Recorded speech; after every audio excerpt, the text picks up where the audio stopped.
లేఖనాలు అంటే ఏమిటి? అవి మనకు ఎలా వచ్చాయి? అవి ఎలా మనకు ప్రయోజనకరమవుతాయి? ఈ విషయాలను చర్చిద్దాం.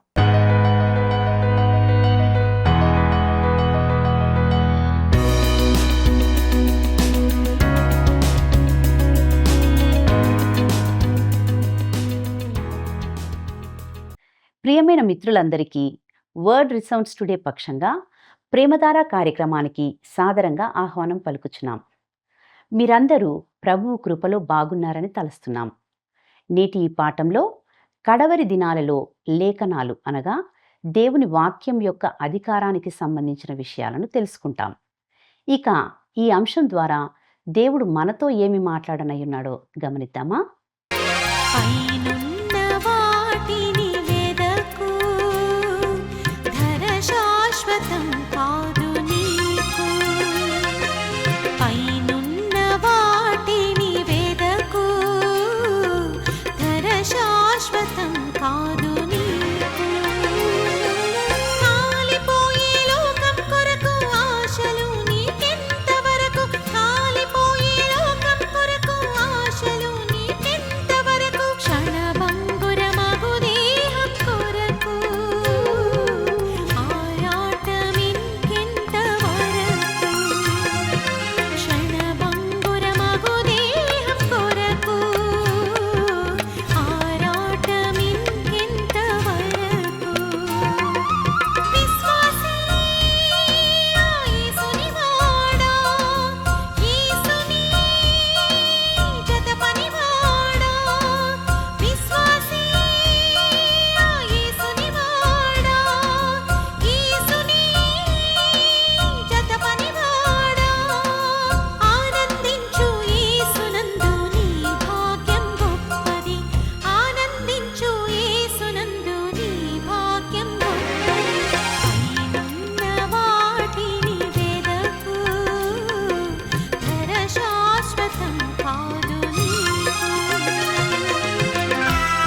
మహాగణుడును రక్షకుడైన యేసుక్రీస్తు పరిశుద్ధ నామంలో ప్రేమధార కార్యక్రమాలను క్రమంగా వీక్షిస్తున్న ప్రతి ఒక్కరికి శుభములు తెలియజేస్తున్నాం.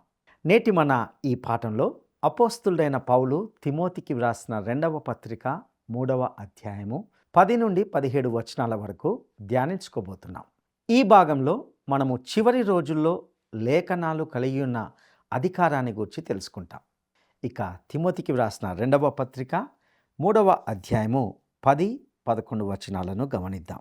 అయితే నీవు నా బోధను, నా ప్రవర్తనను, నా ఉద్దేశమును, నా విశ్వాసమును, నా దీర్ఘశాంతమును, నా ప్రేమను, నా ఓర్పును అంతియొకయ, ఇకోనియ, లుస్త్రా అను పట్టణములలో నాకు కలిగినట్టి హింసలను, ఉపద్రవములను తెలుసుకొనిన వాడవై నన్ను వెంబడించితివి.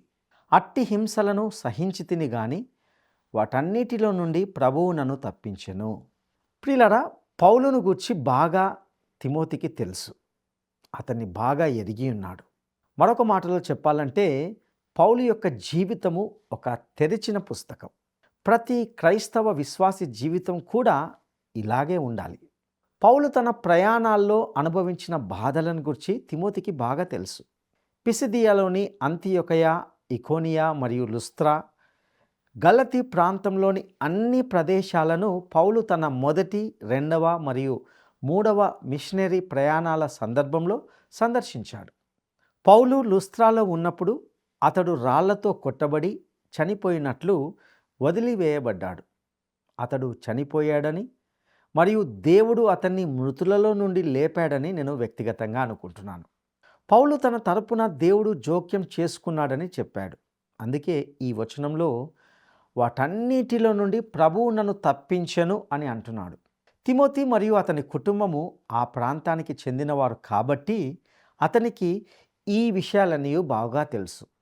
ఇక తిమోతికి వ్రాసిన 2వ పత్రిక 3వ అధ్యాయము 12వ వచనాన్ని గమనిద్దాం. క్రీస్తు యేసునందు సద్భక్తితో బ్రతకనుద్దేశించు వారందరూ హింస పొందుదురు.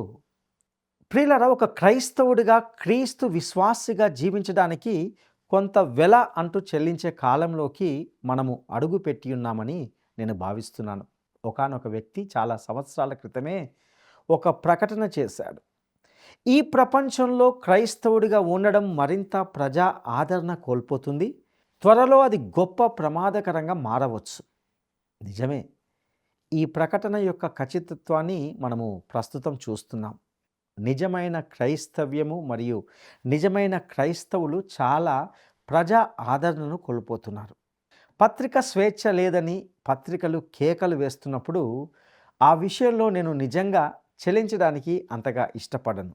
ఎందుకంటే ఇలాంటి పత్రికలు ఈ ఇతివృత్తాన్ని దాని విలువకు తగ్గినట్టుగానే పోషిస్తుంటున్నాయి వాటి పాత్రలు.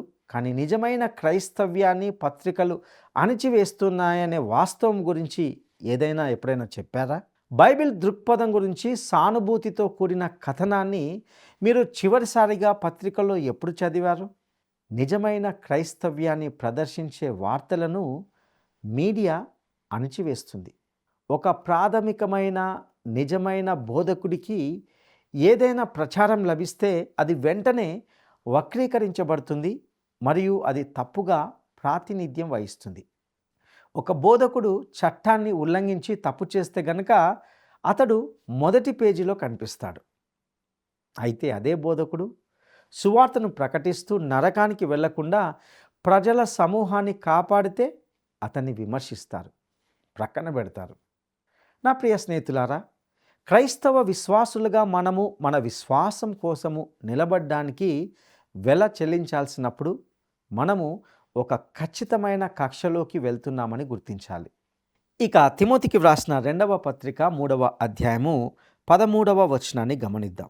అయితే దుర్జనులను, వంచకులను, ఇతరులను మోసపరచుచు తామును మోసపోవుచు అంతకంతకు చెడిపోవుదురు. ప్రియులారా, వంచకులు అనగా మాంత్రికులు లేదా మోసగాళ్ళు. రెండు ఒకటే. మోసగించడం మరియు మోసగించబడడం రెండు కూడా దారి తప్పే విధంగా చేస్తుంది. ఈ రెండు కూడా ఇద్దరిని తమకు తామే దారి తప్పే విధంగా చేస్తుంది. సంఘము ఎత్తబడడానికి ముందు చివరి రోజుల చిత్రం అలాంటిదే. ఇప్పుడు ఇలాంటి రోజుల్లో ఒక దేవుని బిడ్డ ఏమి చేయగలడు? ఇక తదుపరి భాగంలో భ్రష్టత్వానికి విరుగుడును గమనిస్తాం. ఇక తిమోతికి వ్రాసిన 2వ పత్రిక 3వ అధ్యాయము 14-15 వచనాలను గమనిద్దాం. క్రీస్తు యేసునందుంచవలసిన విశ్వాసం ద్వారా రక్షణార్థమైన జ్ఞానము నీకు కలిగించుటకు శక్తిగల పరిశుద్ధ లేఖనములను బాల్యము నుండి నీవు ఎరుగుదువు గనుక నీవు నేర్చుకొని రూఢి అని తెలుసుకొన్నవి ఎవరి వలన నేర్చుకుంటివో ఆ సంగతి తెలుసుకొని వాటి యందు నిలుకడగా ఉండుము. ప్రియులారా, మత భ్రష్టత్వ ప్రపంచానికి వ్యతిరేకంగా ఉన్న ఏకైక విరుగుడు దేవుని వాక్యమే. దేవుని బిడ్డకు ఏకైక వనరు మరియు ఆశ్రయం దేవుని వాక్యమే. పౌలు తిమోతికి తాను నేర్చుకున్న విషయాలలోనే కొనసాగమని చెబుతున్నట్లుగా చూస్తాం. తన అమ్మమ్మ మరియు తన తల్లి యూదు స్త్రీలు కాబట్టి అతడు పవిత్ర లేఖనాలను నేర్చుకున్నాడు మరియు ఆ తిమోతి దేవుని వాక్యంతోనే పెరిగేలా చూశాడు. ఇక రక్షణార్థమైన జ్ఞానము నీకు కలిగించుటకు అనే మాటను కూడా ఇక్కడ గమనిస్తాం. ఇంతకీ పౌలు ఇక్కడ ఎలాంటి రక్షణ గురించి మాట్లాడుతున్నాడు? అన్నిటికంటే తిమోతి ఇప్పటికే రక్షించబడ్డాడు. సరే, రక్షణ 3 కాలాల్లో సంభవిస్తుందని గ్రహించాలి. మొదటిది భూతకాలం, నేను పాపం నుండి రక్షించబడ్డాను. రెండవది వర్తమాన కాలం, నేను పాపము నుండి రక్షింపబడుతున్నాను.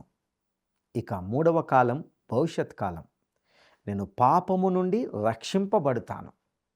ప్రియులారా, నేను దీనిని కొంత వివరంగా వివరించడానికి ప్రయత్నిస్తాను. భూతకాలంలో మనము రక్షింపబడి ఉన్నాం, అనగా క్రీస్తు మన కొరకు తీర్పుతో కూడిన మరణాన్ని భరించాడు.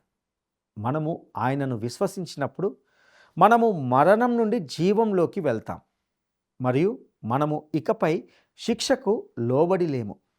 ఇదే విషయాన్ని రోమా పత్రిక 8వ అధ్యాయము 1వ వచనంలో కూడా గమనిస్తాం. కాబట్టి ఇప్పుడు క్రీస్తు యేసునందు ఉన్నవారికి ఏ శిక్షా విధియు లేదు. మనము కూడా రక్షింపబడుతున్నాం. ఆయన మనలో రక్షణ కార్యాన్ని జరిగిస్తున్నాడు. మరియు ఈ జీవితంలో మనకు అది పరిపూర్ణంగా ఉండదు, కానీ మనము భవిష్యత్తులోనికి చూస్తున్నప్పుడు ఒకరోజు అది సంపూర్ణమవుతుంది. 1 యోహాను పత్రిక 3వ అధ్యాయము 2వ వచనము ఇలా బోధిస్తుంది. ప్రియులారా, ఇప్పుడు మనము దేవుని పిల్లలమై ఉన్నాము.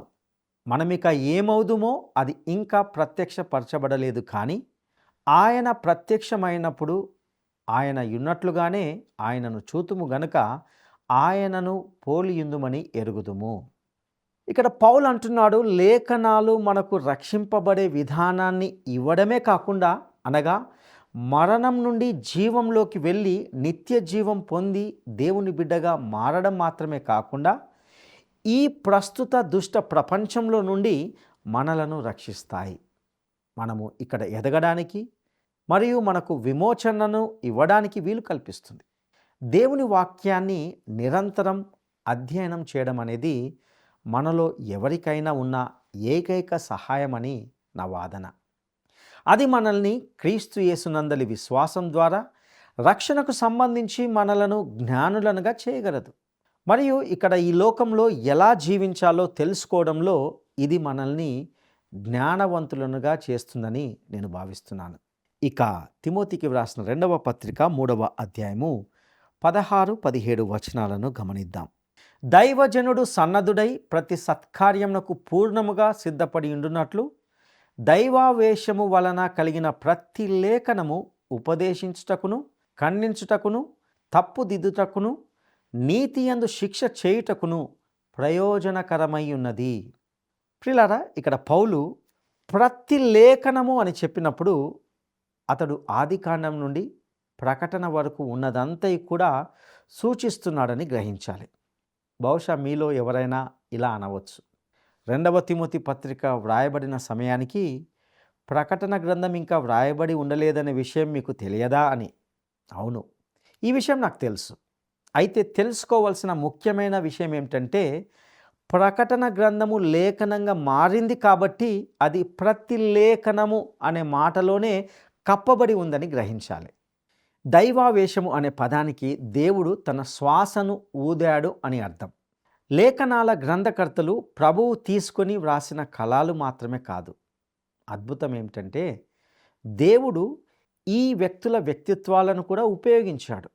వారి స్వంత ఆలోచన విధానాల్లో విషయాలను వ్యక్తపరిచాడు. అయినప్పటికీ దేవుడు తాను చెప్పాలనుకున్నది ఖచ్చితంగా వారి ద్వారా చెప్పాడు. ఈ వ్యక్తుల ద్వారా దేవుడు మనకు తన వాక్యాన్ని ఇచ్చాడు. ఈరోజు అదనంగా మనకు చెప్పడానికి ఆయనకి ఇంకేమీ లేదు. ఒకవేళ గనుక ఆయన నేడు పరలోకం నుండి మాట్లాడినట్లయితే ఆయన ఇప్పటికే చెప్పిన దానికి అదనంగా ఏమీ జోడించడు అని గ్రహించాలి. మానవునికి కావలసిన దానినంతటినీ తన లేఖనాల ద్వారా ఇప్పటికే దేవుడు అనుగ్రహించాడు. కాబట్టి అదనపు ప్రత్యక్షత అనేది మనకు అక్కర్లేదు. ఇక్కడ ప్రతి లేఖనము ఉపదేశించుటకు ప్రయోజనకరమై ఉన్నది. లేఖనము ఉపదేశించుటకు అంటే బోధించుటకు మంచిది. అందుకే మనము దానిని బోధిస్తాం. అదేవిధంగా ఇది ఖండించుటకును మంచిది. అంటే ఇది ఒప్పుదలకు సంబంధించిన విషయం. బైబిల్ అధ్యయనము మనకు ఒప్పుదలను తీసుకురావాలి. వాస్తవానికి దేవుని వాక్యము మీ జీవితంలో క్రియాశీలకంగా ఉన్నదో లేదో మీరు పరీక్షించగలిగే మార్గం అదే. మీరు ఈ పుస్తకాన్ని ఏదైనా ఇతర పుస్తకంలాగా చదివితే దేవుని యొక్క ఆత్మ మీ జీవితంలో పని చేయడం లేదని అర్థం. అయితే ఒకవేళ అది మిమ్మల్ని ఒప్పిస్తే పరిశుద్ధాత్మ మీలో పని చేస్తున్నాడని మీకు తెలుస్తుంది. ఇది తప్పుదిద్దుటకు ఉద్దేశించబడింది అంటే మీ జీవితంలోని విషయాలను సరిదిద్దుకోవడానికి, అనగా తప్పులను సరిదిద్దుకోవడానికి ఇవ్వబడింది. అదేవిధంగా ఇది నీతి యందు శిక్ష చేయుట కొరకు ఇవ్వబడింది. అంటే దేవుని చిత్తానికి అనుగుణంగా క్రమశిక్షణ, ఆలోచన మరియు చర్య కలిగి ఉండుటకు ఉద్దేశించబడింది. ఇదే వచనంలో పూర్ణముగా అనే మాటను కూడా గమనిస్తాం. అంటే మనము చేసే ప్రతిదీ ఖచ్చితంగా సరైనదిగా దేవుని పరిపూర్ణతను మీరు మరియు నేను చేరుకుంటామని కానే కాదు. బదులుగా క్రమంగా మనము పూర్తి పరిపక్వతను పొందుతామని దీని యొక్క అర్థం. నేడు మన చుట్టూ చాలామంది శిశువులుగా, పరిపక్వత లేని క్రైస్తవులుగా ఉంటున్నారు. అయితే మనము పూర్తి స్థాయిలో ఎరిగిన వారుగా ఉంటాం. సన్నద్ధుడై ఉండుట అనగా పూర్తిగా అమర్చబడి ఉండుట అని అర్థం. అంటే దేవుని వాక్యము ప్రతి మంచి పనికి మిమ్మల్ని జీవితానికి సరిపోయేలా చేస్తుంది. నా ప్రియ స్నేహితుడా, కొన్ని సులభమైన పాఠాల ద్వారా మిమ్మల్ని క్రైస్తవ పరిపక్వతకు తీసుకురావాలని ఉద్దేశించిన ఆయా చిన్న కార్యక్రమాలు మరియు వ్యవస్థలను నేను వ్యతిరేకిస్తున్నాను. అయితే ఒకటి మాత్రం ఖచ్చితం. అదేమిటంటే ప్రతి లేఖనము అనగా లేఖనాలన్నీ దేవుని ప్రేరణ ద్వారా ఇవ్వబడ్డాయి మరియు అవన్నీ మీ అవసరాలను తీర్చడానికి ఉపయోగించబడతాయి. 3వ అధ్యాయము ముగింపుకు వస్తున్నప్పుడు పౌలు తిమోతితో చాలా వ్యక్తిగతంగా మాట్లాడాడు అని నేను మీకు గుర్తు చేస్తున్నాను.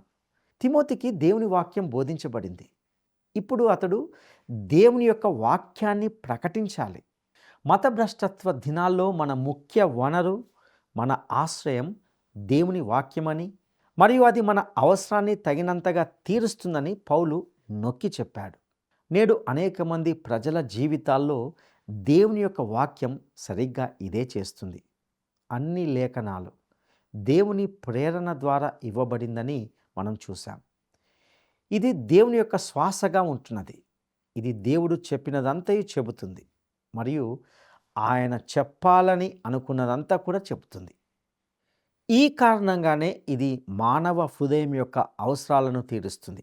ఈ వాస్తవాన్ని నిరూపించే ఒక సాక్ష్యాన్ని మీతో పంచుకుంటాను. వాక్యము చేత స్పందించబడిన ఒక స్త్రీ ఈ విధంగా అన్నది. దీన్ని నేను ఎక్కువసేపు చెప్పాలని అనుకోను. నా మనసులో ఈ వాక్య బోధన నాకు మరియు నా భర్తకు ఏమి సూచిస్తుందో చెప్పడానికి నేను పేజీ తర్వాత పేజీని సమకూర్చాను. మేము ఇద్దరం ఒకే పడవలో ఉన్నాము. నావికుడు లేకుండా తేలుతున్నాము. అనేక కుటుంబ సమస్యలు మరియు సమాధానం లేని ప్రశ్నలు ఉన్న సమయాల్లో మా జీవితాల్లోకి ఆనందం ఎలా తీసుకురాబడిందో నేను తర్వాత ఎప్పుడైనా చెప్పగలను. మాలో ఎక్కువ ప్రేమ, ఆశ మరియు జీవించాలన్న ఉత్సాహం ఎలా మాకు తెలుసు అంటే ఈ యొక్క బైబిల్ అధ్యయనం ద్వారానే దేవుణ్ణి తెలుసుకోవడానికి ఈ అధ్యయనం గొప్ప పాత్ర పోషించిందని మీకు చెప్తానని నేను ఆశిస్తున్నాను. కొంతకాలము క్రితము మేము అనగా ఈ కార్యక్రమాలను వీక్షించడం ప్రారంభించే వరకు కూడా మా ఇద్దరికి తెలియని కొన్ని విషయాలను నేను ఎత్తి చూపాలని అనుకుంటున్నాను. విశ్వాసులైన తల్లిదండ్రుల ద్వారా మరియు జీవితాంతము సంఘానికి వెళ్ళేవారి ద్వారా ఎన్నో విషయాలను నేర్చుకున్నప్పటికీ మేము స్వయంగా ఎందుకు సత్యాన్ని చూడలేదో మాకు తెలియదు, మేము గ్రహించలేదు. మా పాప స్వభావానికి సంబంధించి మేము స్వంతంగా జయించడానికి ప్రయత్నించాం. పరిశుద్ధాత్మ మాలో ఉందని మాకు తెలియదు. పునరుత్థాన జీవితం గురించి కూడా మాకు తెలియదు. మేము మంచిగా ఉండడానికి ప్రయత్నించి ఓడిపోయే పోరాటంలో పోరాడుతూ వచ్చాం. మరియు మేము ఈ బైబిల్ అధ్యయనం చేయడం ప్రారంభించినప్పుడు మా సొంత శక్తి మీద ఆధారపడడాన్ని వదులుకున్నాం. యేసుక్రీస్తు ద్వారా వ్యక్తపరచబడిన తన కృప మరియు పరిశుద్ధాత్మ బహుమతి ద్వారా దేవుడు మనలను సరైన దిశలో ప్రారంభిస్తాడని మేము గ్రహించాము అని ఆ స్త్రీ తన సాక్ష్యాన్ని పంచుకున్నది. ప్రియులారా, నేను ఈ సాక్ష్యాన్ని ఇక్కడ చెప్పడానికి గల కారణం ఏమిటంటే, ఒక రుచిగల ఆహారం యొక్క రుజువు తినడంలోనే ఉందని మీకు చూపించడం. దేవుడు తన వాక్యము ప్రయోజనకరంగా ఉందని చెబుతున్నాడు. మరియు ఈ సాక్ష్యాన్ని పంచుకున్న ఈ జంట ఖచ్చితంగా అది అలా ఉందని నిరూపించారు. దేవుని వాక్యము మీ జీవితంలోకి ప్రవేశించినప్పుడు అది మరి ఏ ఇతర పుస్తకం చేయలేని పనిని చేస్తుంది. ఎందుకంటే అది దేవుని వాక్యం. దేవుని వాక్యం అనగా దేవుని శ్వాస. ఇది మనకు రక్షణ జ్ఞానాన్ని ప్రసాదిస్తుంది. దేవుని వాక్యం అనగా దేవుని ప్రత్యక్షత. ఇందులో దేవుని యొక్క ఇష్టాలను తెలియజేస్తుంది. ముఖ్యంగా మనకు ఇది బోధించేదిగా ఉంటున్నది. అదేవిధంగా ఇది మనలను మన పాప స్థితిని ఒప్పిస్తుంది, మనలోని లోపాలను సరిదిద్దుకునే విధంగా చేస్తుంది, మరియు ఇది మనలను క్రమశిక్షణలో పెడుతుంది. ఈ విధంగా దేవుని వాక్యము మానవాళికి ఎంతో ప్రయోజనాన్ని కలిగించేదిగా ఉంటున్నది. నా ప్రియ సహోదర సహోదరి, ఇంతవరకు విన్న సందేశము నీ జీవితానికి ఎలా ఉన్నది? దేవుని వాక్యాన్ని వింటున్న నీవు అందలి ఆత్మీయ సత్యాలను రుచి చూసావా? ఇందులోని ప్రతి సత్యము నా మేలు కొరకు ఉద్దేశించబడిందే. లోపభూయిష్టమైన ఈ లోకంలో మానవునికి ఆశను, నిరీక్షణను ఇచ్చేది దేవుని వాక్యం మాత్రమే. ఆ వాక్యాన్ని నీవు ఏ విధంగా తీసుకుంటున్నావు? అందలి సత్యాలను నీ వ్యక్తిగత జీవితానికి అన్వయించుకొని ఆధ్యాత్మికంగా బలపడుటకు ప్రభువు మీకు సహాయం చేయనుగాక. దైవాశీస్సులో ప్రార్థించుకుందాం. మహాపరిశుద్ధుడా, నమ్మదగిన దేవా, నీ దయగల పాదాలకు వందనాలు, స్తుతులు చెల్లిస్తుంటున్నాం. ఈ తిమోతి పత్రికల ద్వారా మీరు మాట్లాడుతున్న ప్రతి సత్యానికే నీకు వందనాలు. ముఖ్యంగా ఈ సందేశంలో ప్రభా, నీ వాక్యము నమ్మదగింది, అది నీ శ్వాస అని, మా జీవితాలను సరిదిద్దేదని, మా జీవితాలను, మా యొక్క పరిస్థితులను చక్కపరుస్తుందని విన్నాం. అవును ప్రభా, నీ వాక్యము మాకు ఏకైక వనరు, అదే మాకు ఆశ్రయం.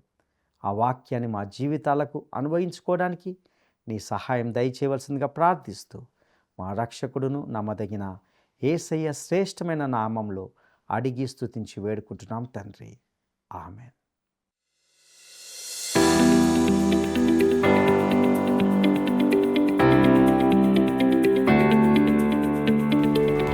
దైవావేశము అనే పదానికి అర్థం ఏమిటి? దైవావేశము అనే పదానికి అర్థము ఏమిటి? 1. దేవుడు తన ఆవేశాన్ని కుమ్మరించాడు. 2. దేవుడు తన ఆవేదనను వ్యక్తపరిచాడు. 3. దేవుడు తన శ్వాసను ఊదాడు. ఈ ప్రశ్నకు సరైన జవాబును ఈ వాట్సాప్ నంబర్కు పంపండి. మా వాట్సాప్ నంబర్ 9399952570. ప్రియులారా, ఇంతవరకు లేఖనాల యొక్క ప్రత్యేకతను ధ్యానిస్తూ వచ్చాం. అంత్య దినాల్లో ఉన్నటువంటి భ్రష్టత్వానికి విరుగుడు మందు దేవుని వాక్యమే అని తెలుసుకున్నాం. ఈ సందేశాలను మరలా వింటూ ధ్యానించడానికి వర్డ్ రిసౌండ్స్ టుడే అనే పేరు మీద యూట్యూబ్ ద్వారా కానీ, యాప్ ద్వారా కానీ సందేశాలను వినవచ్చును. ఇక ఈ కార్యక్రమాలను ఇతరులకు పరిచయం చేయండి. మీ ప్రార్థన అవసరతలను మాకు తెలియచేయండి. మేం మీ కొరకు ప్రార్థిస్తాం. దేవుని కృప మీకు మీ కుటుంబానికి సమృద్ధిగా అనుగ్రహించబడునుగాక. ఆమేన్. ఈ కార్యక్రమం మీకు నచ్చిందా? అయితే వెంటనే మిస్డ్ కాల్ ఇవ్వండి. బహుమతి పొందే విజేత మీరే కావచ్చు.